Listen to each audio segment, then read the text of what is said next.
Veliko novih posodobitev v nenavadni smrti najstnika na izletu z ladjo ob praznovanju 4. julija, skrivnostne okoliščine, zaradi katerih so ga pustili za seboj, njegovo truplo pa so kasneje našli naplavljeno na obali otoka. Trenutno je vse skupaj le še bolj zmedeno. Zato bomo vse to podrobno pregledali in vam predstavili najnovejše informacije. Dobrodošli v oddaji Sidebar, ki jo predstavlja Law & Crime. Sem Jesse Weber. Poglejte, veste, če nas spremljate tukaj na Cyber, vedno govorimo o tveganjih, nevarnostih. Ste kdaj pomislili na uhajanje podatkov? Vi in vaši najbližji, vaše zasebne informacije so nenehno izpostavljene tveganju, da pridejo v javnost. Zato želim, da vsi poskrbite za varnost svojih podatkov na spletu. Tako to naredite. Inkognito poišče vse te stare objave in iskalne strani, ki razkrivajo vaše podatke, nato pa zahteva njihovo odstranitev. Poglejte, bil sem šokiran. Izkazalo se je, da so baze podatkov imele moje podatke in v nekaj dneh jih je Inkognito vse odstranil. Nastavitev je zelo preprosta. Samo ustvarite račun, ostalo pa bo naredil Inkognito. In njihova funkcija odstranjevanja po meri v njihovih neomejenih paketih vam omogoča, da pošljete določene povezave, ki jih bodo njihovi strokovnjaki za zasebnost osebno raziskali in odstranili. Ne morejo vam škodovati, če vas ne morejo najti. Uporabite kodo Sidebar na spodnji povezavi in prejmite 60% popusta na letni načrt na inkognito.com/poševnica inkognito.com/poševnica/sidebar. V redu, vračamo se k zgodbi, ki preganja to skupnost v Mississippiju. To je zgodba, ki je trenutno prevzela vso državo. Govorimo o smrti 18-letnega Nolana Wellsa, študentskega športnika, ljubljenega sina. Bill je mladenič, za katerega policija pravi, da je šel praznovati 4. julij na pregradni otok s prijatelji in se nikoli ni vrnil domov. To zgodbo smo že spremljali, ko so prišle te uničujoče novice. Spomnite se, da smo se prej ta teden pogovarjali s članom United Cajun Navy, nekom, ki je bil dejansko del iskalne akcije za Nolana in je iskal iz zraka, ko so prišle novice, da je parkovni čuvaj našel Nolanovo truplo.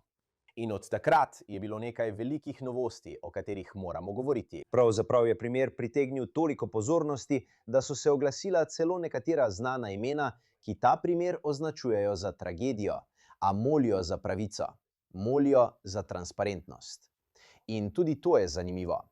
Obstaja sodnica, ki ima očitno povezavo s tem primerom in se je zdaj oglasila, da bi pojasnila govorice o povezavi ali vpletenosti njene družine. In zdaj je primer povezan z enim najbolj prepoznavnih odvetnikov za državljanske pravice v državi. Ben Crump je pred kratkim govoril za ABC News in postavil resna vprašanja glede obravnave tega primera. Zdaj zastopa Nolanovo družino. In vse to medtem, ko Nolanovo telo z letalom prevažajo v drugo zvezno državo na neodvisno obdukcijo, katere rezultati naj bi bili po poročanju znani že jutri. Rad bi si vzel trenutek, ker se je zgodilo veliko stvari in želim jih najprej razumeti, preden se lotimo podrobnosti. Torej, vse se je začelo s tistim izletom na otok Horn 4. julija. Če morda ne veste, je otok Horn dolg in ozek pregradni otok. Nahaja se približno 16 km od obale Mississippija. Je del narodnega obalnega območja Zalivskih otokov in je dostopen le s čolnom. Znan je kot kraj, kjer ljudje radi uživajo na vodi. Še posebej ob praznikih, kot je 4. julij. In prav to naj bi po besedah oblasti storil 18-letni Nolan Wells s skupino prijateljev, saj so očitno najeli zasebni čoln in se za en dan odpravili na otok, kjer pa je šlo nekaj narobe. Po navedbah policije so Nolana nazadnje videli okoli 15 ure na severozahodnem delu otoka Horn. Njegovi prijatelji so iskalcem povedali, da je želel ostati, da bi se pogovoril z neko dekleto in da je nameraval nazaj priti z drugo skupino.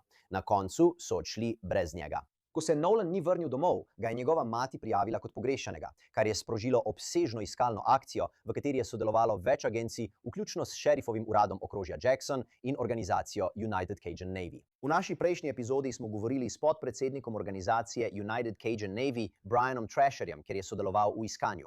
Pravzaprav je iskal iz zraka, ko je prišla novica o Nolanovem truplu. Telo sem videl z okoli 90 metrov višine in lahko vam povem, da ni izgledalo, kot da bi bilo prepojeno z vodo. Bilo je v vodi le nekaj dni.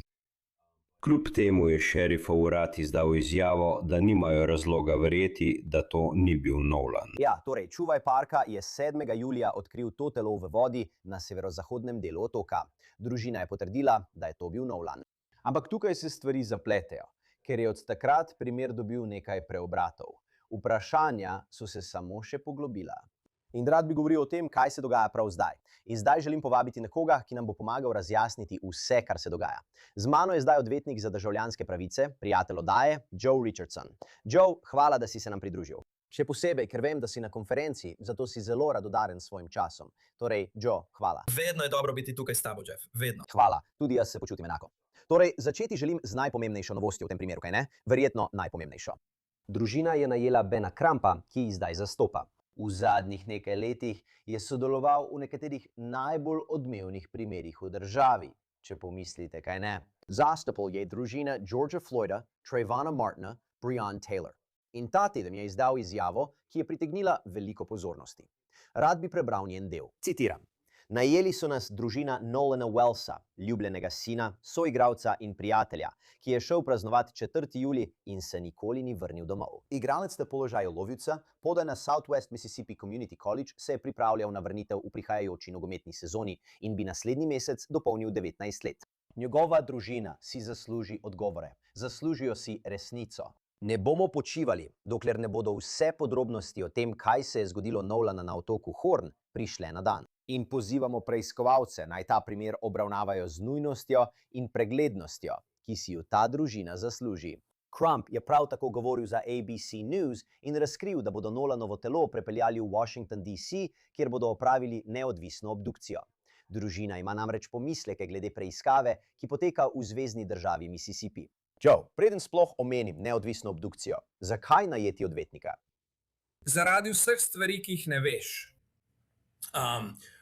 Stvari se zelo hitro odvijajo, ko gre za smrt. In Bog ne daj, da je kaj za skriti. Ne pravimo, da je temu tako, ampak če bi bilo kaj za skriti po obdukciji in bi telo pokopali, telo ne bo povedalo nobene zgodbe. In o obdukciji bomo še govorili, ampak ena od stvari, ki jih bo odvetnik naredil, je, da vam bo priskrbel zasebno obdukcijo.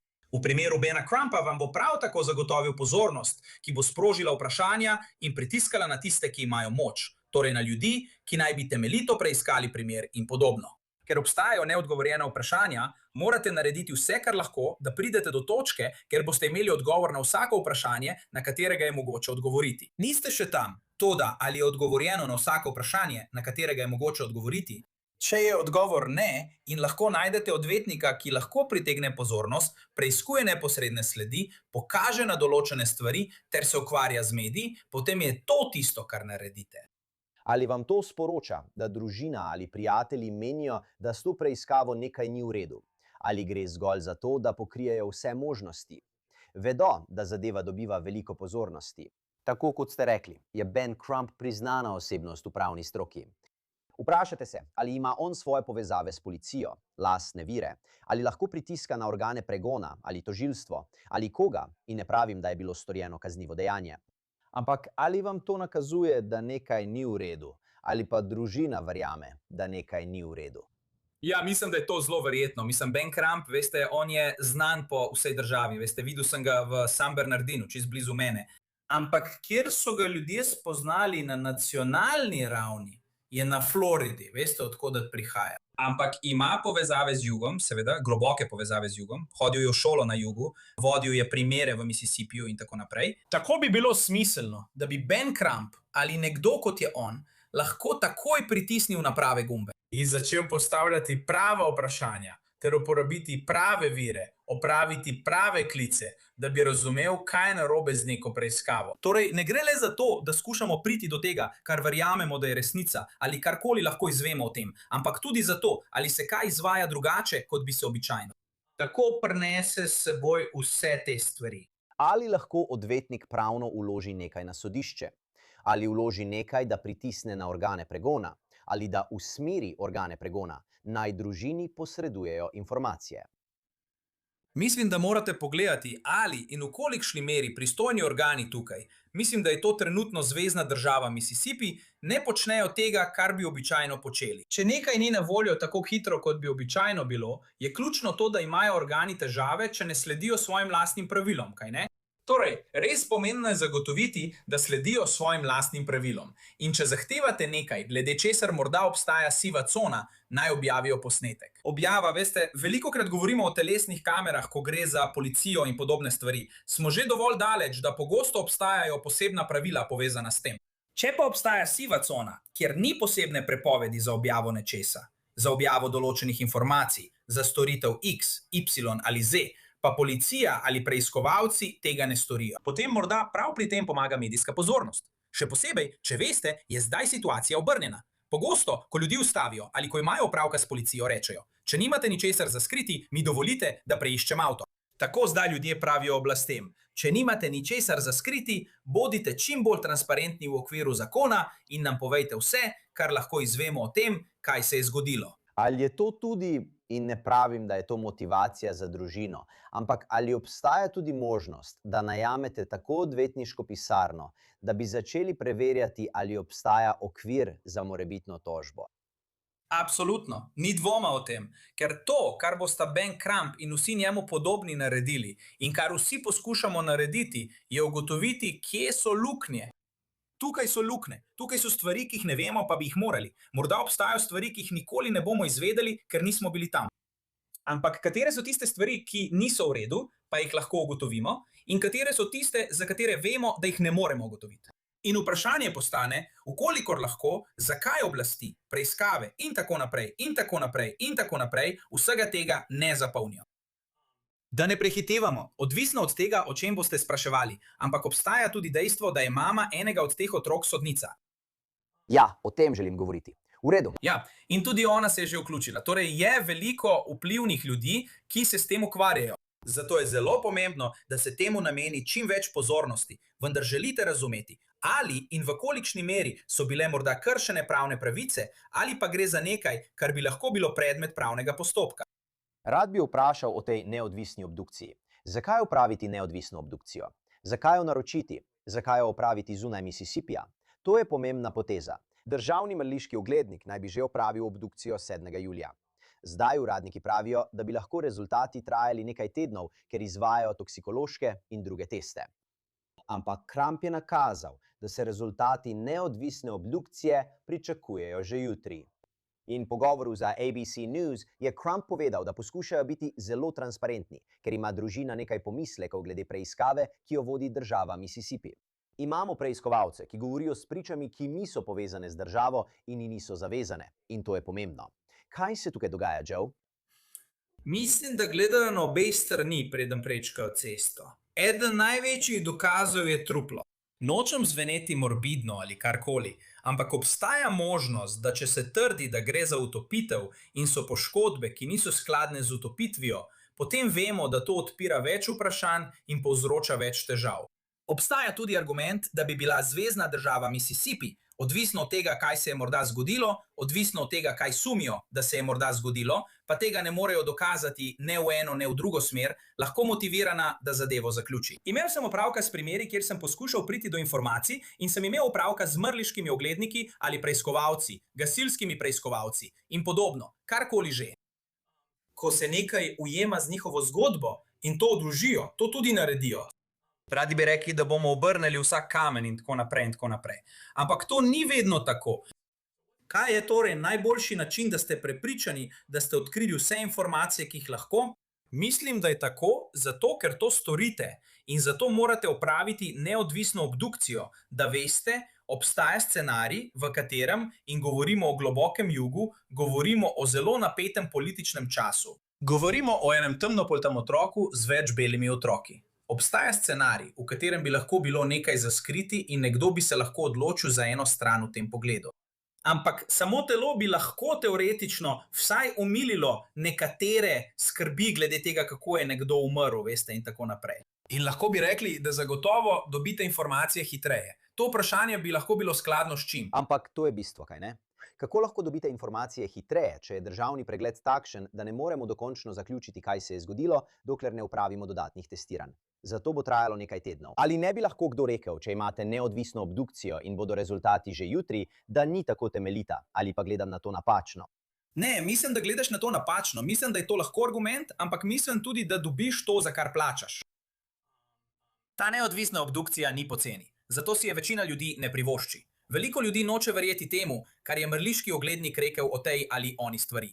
Pred kratkim sem imel primer, kjer je mrliški oglednik glede načina smrti sledil temu, kar se je zgodilo tukaj na terenu in se oprl na to, kar so povedali preiskovalci, vključno z osebnim ozadjem osebe. Tako lahko veliko stvari vpliva na to, da morda dobiš iste informacije, vendar so določene stvari, ki jih lahko izveš hitreje. Neodvisna obdukcija ti tudi ne bo takoj povedala vsega, vendar lahko dobiš določene namige nekoliko hitreje, kot če bi šel po uradni poti. Torej, tukaj potekata obe stvari. Ljudje bi lahko rekli, če je hitreje, potem očitno ne more biti dobra informacija. Po drugi strani pa so med nami tudi tisti, ki v najslabšem primeru verjamemo, da če gre za javne informacije pri ljudeh, ki imajo morda kaj za skriti ali so povezani z vplivnimi osebami, potem morda ne moremo biti tako prepričani o rezultatu, kot bi si želeli. In to družini vsaj ponudi nekaj odgovorov in možnost, da se pokaže neskladje z ugotovitvami državnega sodnega patologa.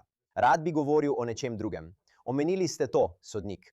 Obstaja sodnica, ki je očitno neposredno povezana s tem primerom, zdaj pa je prekinila molk. Govorimo o sodnici Chancery Ashley Cole, katere sin je bil eden od prijateljev na izletu z ladjo z Nolanom, ki je na Facebooku objavila dolgo izjavo, v kateri je zapisala: "Naš sin je Nolana zelo ljubil." Nažalost menim, da je primerno, da naša družina razblini nekatere govorice z dejstvi, glede na pozornost na družbenih omrežjih, ki se odmika od družine Wells in njihove izgube. Našega sina je zaslišal šerifov urad okrožja Jackson in je v celoti sodeloval. Nolana je nazadnje videl okoli 15:04 julija. Odhodili so okoli 16:30. Ko je čoln začel nabirati vodo in so imeli težave s kalužno črpalko. Nolan se je odločil, da ostane na otoku in se kasneje vrne na celino z drugo skupino prijateljev. Moja družina upa, da bodo te informacije pomagale preusmeriti pozornost na družino Wells, njihovo žalost in njihovo potrebo po podpori naše skupnosti. Joe, najprej, to je sodnik, kaj ne? Drugič, ni bilo treba dati izjave, pa jo je dal. In podal zelo specifične podrobnosti o zadnjih ali nekaterih zadnjih gibanjih in dejavnostih Nolana. Kaj si ti misliš o tem? Sodnica previdno preizkuša teren. Sodniki se pogosto zelo trudijo, da ne dajo javnih izjav, ker so pač sodniki. In zanimivo je, da daje to izjavo. In dam ti 10:1, da je okrožje Jackson verjetno dovolj majhen kraj, vsaj v prenesenem pomenu, če že ne dobesedno, kjer ti dam 10:1, da ona pozna tožilca ali pa tožilec pozna njo. Ona pozna preiskovalca, preiskovalno agencijo ali pa preiskovalna agencija pozna njo in ona pozna mrliškega oglednika, urad mrliškega oglednika ali pa urad mrliškega oglednika pozna njo. Tako da, ko vse to združiš in če sem jaz družina tega pokojnika, me to ne bi nujno pomirilo. Mislim, da obstaja ena stvar, pravzaprav dve stvari, glede katerih se lahko trenutno strinjamo med temi družinami in temi starši. Ne verjamem, da bi si katerikoli od njih želel, da bi bil sin mrtev. V redu. In verjamem, da oba razumeta, da sodničin otrok, sodnica, tudi ne želi, da bi njen otrok šel v zapor. Torej, vse to se dogaja, kar pomeni, da je preglednost v zvezi s preiskavo še toliko bolj pomembna. In čeprav je to predstavila kot nekaj, kar bi preusmerilo pozornost nazaj na družino, govori o žalosti družine. Ne govori o tem, da bi družina dosegla pravico. Torej, tu je razlika glede tega, kaj se dogaja. Kako vidiš stvari, je odvisno od tega, kje sediš. In mislim, da sploh ni bilo treba, da bi se spuščala v to. Odločila se je, da bo to storila, ampak mislim, da to tudi veliko pove. Morda. Ali ni bilo zanimivo, da je šel z drugo skupino prijateljev? Šel je z drugo skupino prijateljev. Ja, To je tam. to je bilo zanimivo. Ja, mogoče pri njih. In ali je pustil v drugi skupini prijateljev svoj mobilni telefon? Če to drži, so poročali, da se je skupina prijateljev, ki ga je zapustila, nekako pojavila z njegovim mobilnim telefonom. Pravijo, da je to precej odročno mesto in da tam ni veliko signala. Ne vem, kako dober je ta mobilni signal ali karkoli že, ampak zdi se mi, da bi jaz obdržal svoj mobilni telefon. Če imam 19-letnega otroka, ne glede na to, ali mislim, da bo delovalo ali ne, ne bi mi padlo na pamet, da bi odšel. Torej, to je trenutno največje vprašanje. Pravzaprav je to posredni dokaz, če sploh. Ni DNK, nič takega. Zakaj je ta otrok jim pustil mobilni telefon, če se je to res zgodilo? Jaz nisem bil tam. To odpira zelo zanimiva vprašanja. In ko vse to združiš, zdaj lahko vidim obe plati medalje, zakaj bi mati, ki je sodnica, morda želela preizkusiti teren. Poglejmo, kje je policija glede vsega tega. Torej, šerifov urad okrožja Jackson je izdal posodobljeno sporočilo za javnost in prosi vse, ki so bili 4. julija na ali v bližini Horn Islanda, naj se oglasijo, če imajo kakršnekoli originalne, neurejene fotografije ali videoposnetke, posnete v tistem času. Šerifov urad je celo dejal, da so lahko tudi informacije, ki se zdijo nepomembne, za preiskovalce dragocene. Spodbujamo vsakogar, ki ima neposredne informacije, naj se oglasi. Šerif je tudi poudaril, da na Horn Islandu ni bilo nadzornih kamer. Zato je vsak posnetek, ki je bil narejen ali ujame karkoli, še toliko bolj dragocen. Joe, kaj ti to pove, da je šerifov urad zdaj objavil to prošnjo? Kaj upajo, da bodo našli? Ti mi povej. No, meni se je to zdelo zanimivo. Morda pa to ne pomeni nič za koga drugega, ali pa tudi za njih ne pomeni nič in ni razloga za preplah. Ampak prosijo samo za neposredne informacije. Citiram, neposredne informacije iz prve roke, fotografije, take stvari, fotografije, videoposnetki. Ampak trenutno ne vem, če želite biti zbirčni glede informacij, ki prihajajo. Vaša naloga je, da jih razvrstite. In če ne zaradi drugega razloga, potem zaradi vse preglednosti, ki jo zdaj zahtevajo okoliščine. V redu. Veš, tako kot na sodišču, če grem na sodišče, veš, govorice morda ne bodo sprejete, morda niso dopustne, ampak se jih vseeno lahko pridobi. Mogoče, če je katera od punc teh otrok slišala, da je eden od teh fantov nekaj rekel, prijateljica ene od teh punc je rekla, nekaj obžalujem. To bi bilo nekaj, kar bi bilo vredno preveriti, čeprav ni iz prve roke. Torej, zdaj lahko kasneje govorimo o informacijah iz prve roke. Ampak kdorkoli ima kaj zapovedati, ko nekdo, vi objavite širok poziv za informacije, po mojem mnenju, ljudem ne rečete, ne vam dajo samo določeno vrsto informacij. Ker ste vi preiskovalna agencija in lahko razberete ter presodite, kaj je dobro, kaj ni in kaj lahko nadalje raziskujete. In mislim, da zaradi pomanjkanja kamer, zaradi pomanjkanja veliko neposrednih informacij, ki jih morda imate na bolj poseljenem območju in tako dalje, mislim, da je zato še toliko bolj pomembno, da pridobite informacije, kjerkoli jih lahko. In vi opravite delo, da jih prečistite, da se izognete videzu nepravilnosti, tako v resnici kot v zaznavi. Naredili ste vse, kar ste lahko, da ste odgovorili na vsa vprašanja, na katera ste lahko, da lahko vsi gredo naprej. Ko govorimo o videoposnetku, je vredno omeniti, da je bilo na spletu nekaj ugibanj, vključno s temi poročili TMZ, da si oblasti ogledujejo videoposnetek, ki naj bi prikazoval ta vroč prepir, ki se je zgodil na ali v bližini tistega otoka tisti dan. Povedal vam bom, ne vem, če ste ga videli, ampak povem vam, da šerifov urad tega sploh ni potrdil. Ne vem, če ste videli ta videoposnetek, ampak kakšno je vaše mnenje o njem? No, veste, to je še ena stvar, ki jo treba preveriti. Naj vam povem mimo grede, neverjetno je, kako pogosto imamo vse te medijske hiše, ABC-je in CBS-je, pogosto pa potem TMZ kar naenkrat pride s to zgodbo. Veste, kaj mislim? In to morate preveriti, ker če obstaja možnost, da se je to tam res zgodilo, bi to lahko nekaj pojasnilo, veste. Zato je boljše, da imam te informacije, jih raziščem, ugotovim, da jih ne potrebujem, kot pa da jih potrebujem in jih nimam. Torej je še ena stvar, ki jo je treba preveriti. In to je še en delček, ki bi lahko pomagal pojasniti, zakaj se pojavijo z njegovim mobilnim telefonom, ne pa z njim, če predpostavimo, da se je to zgodilo. Verjamem poročilu, ampak veš, so stvari, ki preprosto nimajo smisla. In starši vedo, veš, če je kaj narobe, če vedo, da njihov otrok ne bi bil brez svojega mobilnega telefona, vem, da moj otrok ne bi bil brez svojega nikoli, saj ne po lastni volji. Ali to pomeni, da mora nekdo dobiti najstrožjo kazen in iti na električni stol? Ne, ne nujno, ampak to je nekaj, kar moramo raziskati do konca in ne smemo ničesar spregledati. Sodnik o tem ni govoril.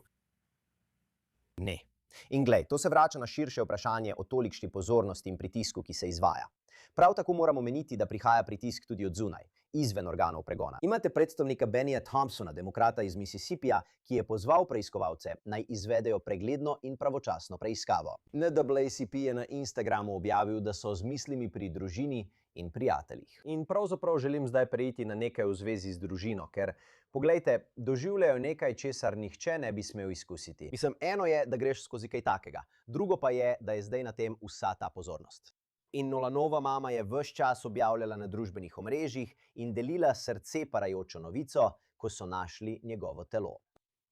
Zdaj pa prosi za nekaj drugega. Nedavno je to objavila na Facebooku. Piše, citiram: "Vsako sekundo, vsakega dneva tako zelo pogrešamo našega Nolana. To je bil najslabši čas v našem življenju. Opazovanje njegovih bratov in sester, kako preživljajo žalovanje, doda še eno plast žalosti. Prosim, molite za nas in še naprej spoštujte našo zasebnost.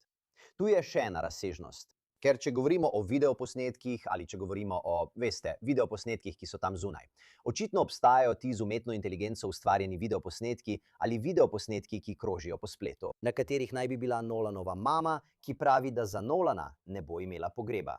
Obstaja celo videoposnetek, ki naj bi prikazoval domnevno njegove posnetke. Njegova mama je objavila videoposnetek na Facebooku, ga označila za lažnega in ljudi prosila, naj družino pustijo pri miru.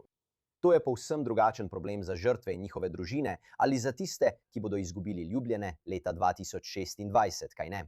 Mislim, kaj menite o tem? Mimogrede, ali ima kdo pravico do tožbe? Imajo pravno podlago, da ukrepajo proti ljudem, ki ustvarjajo AI videoposnetke o njih? No, to je pa res zapleteno vprašanje. To je odličen primer, kako zakonodaja morda še ni povsem sledila vsem mogočim okoliščinam, povezanih z umetno inteligenco, s tehnologijo, kaj ne. In zato se pojavi vprašanje. Če nekdo objavi nekaj, za kar ve, da ni res, obstaja možnost za obrekovanje. To je res zanimivo, ker nikoli nisem razmišljal o obrekovanju v tem posebnem kontekstu. Ampak če nekdo govori nekaj, za kar ve, da ni res, bi to lahko bila možnost, odvisno od tega, v kateri jurisdikciji si, povzročitev čustvene stiske v vseh njenih oblikah, namerna ali malomarna. Predstavljam si tudi, da bi nekdo uporabil tvoje ime, podobo in lik za osebni dobiček, če dela videoposnetke, dobiva klike in zasluži denar s tem. Ne pravim, da se je to zgodilo, ampak to je tudi ena možnost. Prav, ja, mislim, obstajajo stvari. Moš malo prilagoditi svoje razmišljanje, ker smo v dobi umetne inteligence. Ampak spet, zdaj govoriš o umetni inteligenci, govoriš o tem, kaj je resnično in kaj je lažno, ter kako nas to lahko odvrne od tega, kar je v resnici pomembno. Tu so tudi rasne, politične in druge razsežnosti. In zato odvisno od tega, kdo si, ali govoriš neverjetno je, ali govoriš o tem preminulem mladem moškem ali pa o Caitlin Clark, imaš situacije, kjer lahko ljudje z različnimi nameni to vzamejo in izkoristijo. In zdaj so motivirani, da nekaj lažnega prikažejo kot resnično ali pa nekaj resničnega kot lažno. In to je nekakšen problem. In kako se prebiješ skozi vse to? Tako da, čeprav je družina razširila novico, da bi poskušala dobiti pomoč in ugotoviti, kje je njihov sin, jih popolnoma razumem. Želijo si zasebnosti, da jih ne bi motili in zagotovo nočejo, da bi kdorkoli rekel ali namigoval, da to ni res, da bi o njih ustvarjali karikature ali uporabljali umetno inteligenco in podobne stvari. Poglej, Joe, to je res pretresljiva zgodba. Ima nove plasti. Želim jo še naprej spremljati. Cenim, da si prišel in nam dal nekaj stvari za razmislek. In še enkrat, hvala, ker si vzel toliko časa, ker vem, da si na konferenci, ampak res sem želel slišati tvoje mnenje o tem. Torej, najlepša hvala, Joe. Cenim to. Vesel sem, da sem lahko z vami. Čast mi je, Jesse. Cenim te. In to je vse, kar imamo za vas tukaj na Sidebaru vsi skupaj. Najlepša hvala, da ste se nam pridružili. In kot vedno, prosim, naročite se na YouTube, Apple Podcasts, Spotify ali kjerkoli poslušate svoje podcaste. Lahko nas spremljate tudi na NBC-jevi platformi Peacock. Če me želite spremljati, X, Instagram, moja oddaja na News Nation, Jesse Weber Live, od ponedeljka do petka ob 23. uri po vzhodnem času. Se vidimo naslednjič. Vsi skupaj.